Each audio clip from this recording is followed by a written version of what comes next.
नमस्कार, कैसे आप सभी उम्मीद करते हैं मस्त होंगे, स्वस्थ होंगे। तो एक छोटी-सी सूचना है एक्चुअली उत्तर प्रदेश सरकार के माध्यम से पीसीएस परीक्षा तो रद्द की जा चुकी है, आरओ-आरओ भी रद्द की जा चुकी है, लेकिन उसके अलावा कुछ सूचनाएँ ज़रूर निकलती रहती हैं। तो अभी हमारे राज्य सरकार के द्वारा एक विशेष अनाउंसमेंट किया गया है कि आने वाले समय में हम अपने यहाँ पे जो ज़मीन की खरीद-बिक्री की जाती है, तो उसके लिए एक लेखक होता है, बेसिकली कह सकते हो जिसको हम बैनामा लेखक कहते हैं। तो सरकारी लेवल पे तो अभी इसकी भर्ती हो ना रही है, तो इस नाते इस काम को कैसे तेज़ी से किया जा सके, उसके लिए हमारे यहाँ पे अब इस बैनामा लेखक या जिसको हम निबंधन मित्र नाम दे रहे हैं, उसके नाम की भर्ती की जा रही है।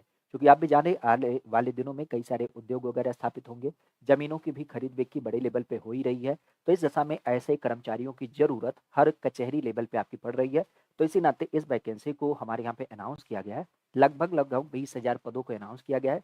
चूँकि थोड़ा-सा यहाँ पे ध्यान रखिएगा, इसमें कोई परीक्षा नहीं होनी है और ये कोई डायरेक्ट भर्ती नहीं है, मतलब वो सरकारी वाली भर्ती नहीं है, ये एक तरीके से संविदा वाली भर्ती है। और संविदा वाली भर्ती की जब बात की जाए तो उसमें आपका डायरेक्ट रिक्रूटमेंट होगा, कोई परीक्षा नहीं कराई जाएगी। योग्यता वगैरह की जब बात की जाए तो उसकी अभी चर्चा की जाएगी। मूलतः अगर देखा जाए तो इस जॉब में एक बड़ी प्लस पॉइंट ये है कि आपको कोई ऑफ़िस वगैरह का चक्कर नहीं लगाना है। उनके द्वारा एक टास्क दिया जाएगा और उसे आप घर पे ही बैठ कर के इंटरनेट वगैरह की मदद से आप इस काम को कर पाएँगे। तो जो हमारे यहाँ पे राज्य सरकार के अंदर विभिन्न प्रकार के काम चल रहे हैं, तो उसके अंतर्गत आप कह सकते हो 20,000 पदों पे ये भर्ती होनी है। निबंधन मित्र नाम दिया गया है, जिसको हम एक तरीके से बैनामा लेखक कह सकते हैं, जो ज़मीन की खरीद-बिक्री कराता है। इसमें कोई परीक्षा नहीं होगी, जैसा कि हमने बताया।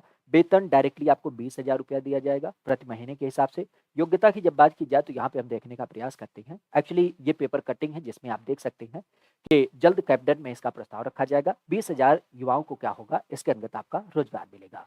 पूरा हम इसके बारे में देख लेते हैं। हमने इसको टाइप कर लिया है ताकि आप इसको आसानी से पढ़ पाएँ। प्रदेश में पहली बार बड़े पैमाने पे रोजगार के अवसर खोलने के लिए प्रदेश सरकार ने निबंधन मित्रों की नियुक्ति करने की सोची है। इसके लिए प्रस्ताव तैयार किया जा चुका है। इसमें न्यूनतम 20,000 युवाओं को रोजगार दिया जाएगा और सीधे तौर पे अगर देखा जाए तो महिलाओं को हम थोड़ा-सा प्रेफ़रेंस ज़्यादा रखेंगे।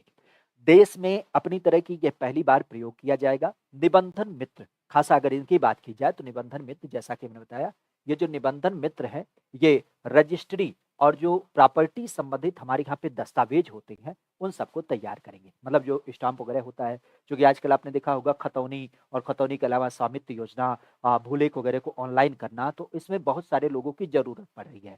तो इसी नाते इस व्यवस्था को यहाँ पे बेसिकली चालू किया गया। ख़ास अगर देखा जाए तो इस दशा में सरकार उनको प्रशिक्षित करेगी, ज़ाहिर-सी बात है। जैसे मान लेते हैं हमने आपको कोई काम सौंपा, तो हम आपको बताएँगे कि कैसे-कैसे आपको करना है, तो प्रशिक्षण आपका दिया जाएगा और इसके बाद इनको क्या होगा, एक आईडी नंबर इनकी जनरेट कर दी जाएगी, जिससे आप अपना डिवाइस में लॉगिन करेंगे और फिर आप काम करने योग्य हो जाएँगे। और इसके अलावा इनको क्या होगा, लाइसेंस दिया जाएगा।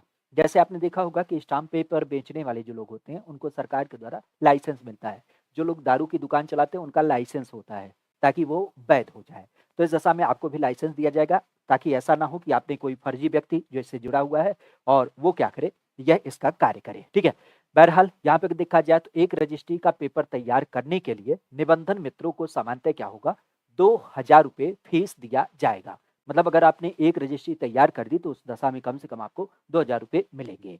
रही बात अगर देखी जाए तो यहाँ पे अगर आपने किसी तरीके से ऐसा गलत तरीके का डीड तैयार कर दिया, तो इस दशा में आपकी ही जवाबदेही होगी। तो ये तो बात सत्य है कि अगर आपको पैसा दिया जा रहा है, कार्य करने के लिए 2,000 रुपया, तो अगर आपने गलत काम किया तो आपसे ही पूछा जाएगा कि आपने क्यों गलत काम किया। बहरहाल यहाँ पे अगर देखा जाए तो वर्तमान में रजिस्ट्री की डीड करने के लिए जो सरकार देती है, वह 3 विकल्प देती है। कैसे-कैसे? एक तो ये होता है कि आवेदक अपना स्वयं का स्टाम्प डीड तैयार करे। जैसे आप कह सकते हो कि स्कूल में या किसी कार्यालय में आवेदन देना है। आवेदन देने के लिए आप क्या करते हैं? किसी एक्सपर्ट का सलाह लेते हैं, नहीं तो स्वयं आवेदन लिखते हैं, नहीं तो कंप्यूटर टाइपिस्ट के पास जाकर के टाइपिंग कराते हैं, यही तो होता है। तो इसी तरीके से आवेदक को जो डीड तैयार करना होता है, खास अगर उसकी बात की जाए स्टाम्प के लिए, तो वह यहाँ पे 3 विकल्प होता है कि पहला ये स्वयं तैयार करे, नहीं तो किसी वकील की मदद से वो क्या करे, डीड को तैयार करे या फिर किसी राइटर या जो रजिस्ट्री के दस्तावेज होते हैं, उसके माध्यम से तैयार करे। मतलब जो प्रॉपर तरीके से कचहरी में बैठते हैं डीड राइटर, उनके माध्यम से आप इसको कंप्लीट कराएँ। इवन अगर देखा जाए तो अब सरकार कह रही है कि इनकी ज़रूरत को और बढ़ाते हुए हम एक चौथा विकल्प यहाँ पे प्रदान करें। पहले क्या था कि डीड स्वयं तैयार करिए, वकील का मदद लीजिए या फिर स्टाम्प के जो डीड राइटर होते हैं, उनसे आप अपना कागज़ात तैयार कराइए। लेकिन अब इनके थोड़े से रवैये में परिवर्तन हो गया, क्योंकि आप भी जानते हैं इनके फीस वगैरह ज़्यादा होते हैं। तो सरकार ने कहा कि हम एक तीसरा के अलावा चौथा विकल्प आपको देंगे। ये जो निबंधन मित्र होंगे, ये आपकी बैनामा को लिखाने में आपका प्रॉपर एक जो फॉर्मेट होता है, वो तैयार करके आपको देंगे। ये चौथा विकल्प होगा। सूत्रों के मुताबिक संबंधित प्रस्ताव की जब बात की जाए तो इसको अंतिम रूप दिया जा चुका है और जल्द ही इसको कैबिनेट में क्या किया जाएगा, पेश भी कर दिया जाएगा।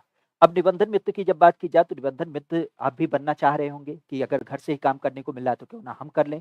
तो जाहिर-सी बात है, पहली बात आती है योग्यता क्या है? तो योग्यता की जब बात की जाए तो योग्यता यहाँ पे रखी गई, क्योंकि एक काम ध्यान रखिएगा कि ये पढ़े-लिखे वर्गों का एक काम है। मतलब एक लेटर तैयार करना, एक फॉर्मेट तैयार करना, तो कोई अशिक्षित व्यक्ति जो होगा वो बेहतर इसमें परफ़ॉर्म ना कर पाएगा।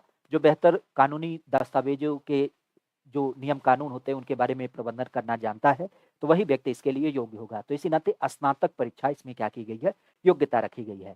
दूसरी बात ये रखी गई है कि देखो भाई, ऐसा कोई व्यक्ति इसमें ना शामिल हो जिसके ऊपर ऑलरेडी कोई मुकदमा लगा हो। नहीं तो मुकदमे की पैरवी करते-करते क्या करे, स्वयं की ज़मानत करा ले। तो बहरहाल किसी आपराधिक प्रवृत्ति के व्यक्ति को यहाँ पे नहीं चिन्हित किया जाएगा।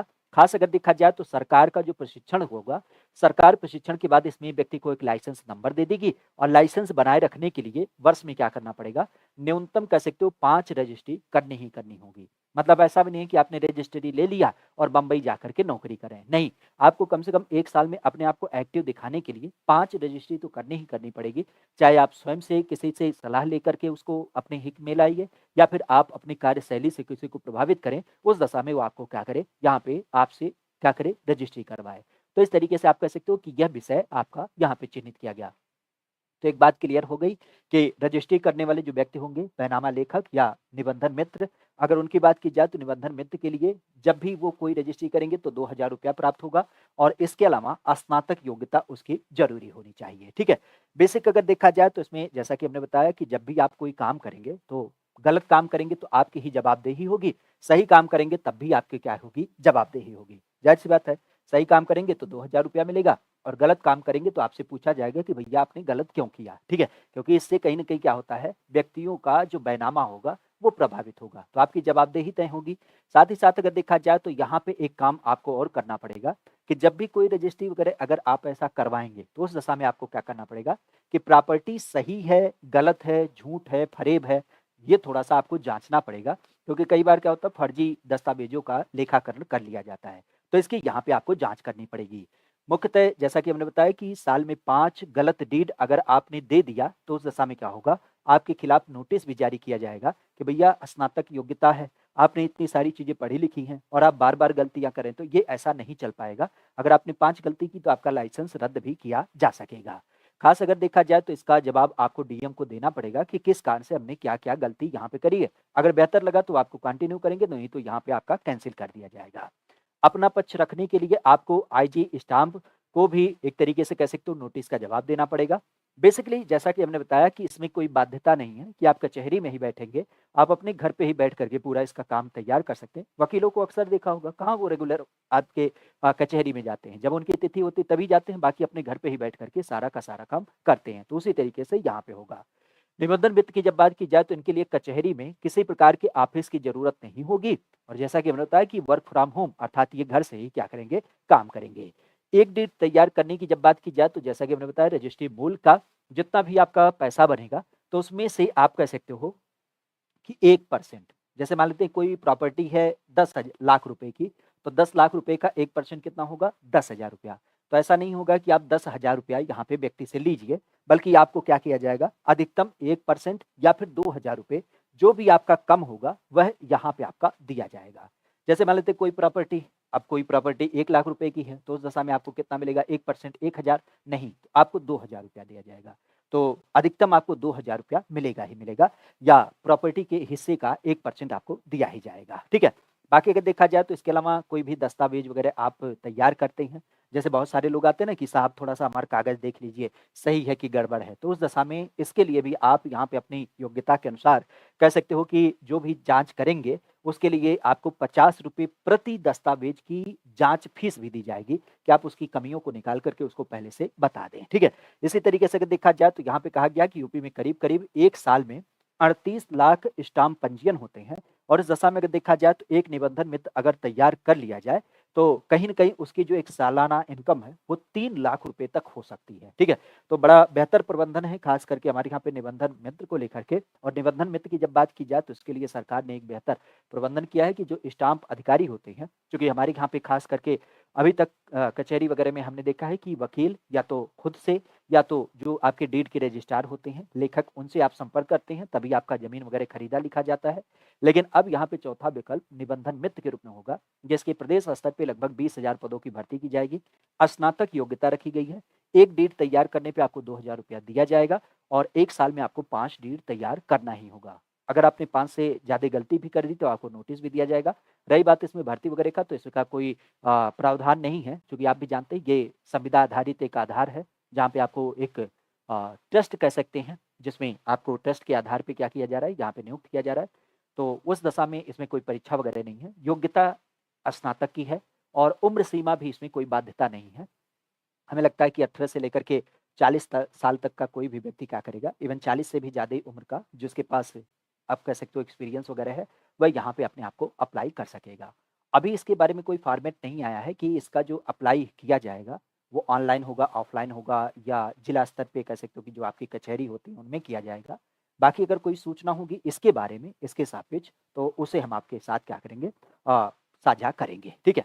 कि कैसे आपको अप्लाई वगैरह करना है। वैसे हमें लगता है कि अप्लाई वगैरह करने का जो एक आधार होगा, वो चूँकि डायरेक्ट प्रबंधन है तो कचहरी से ही इसकी क्या हो जाएगी, आपको सूचना मिल जाएगी, ठीक है?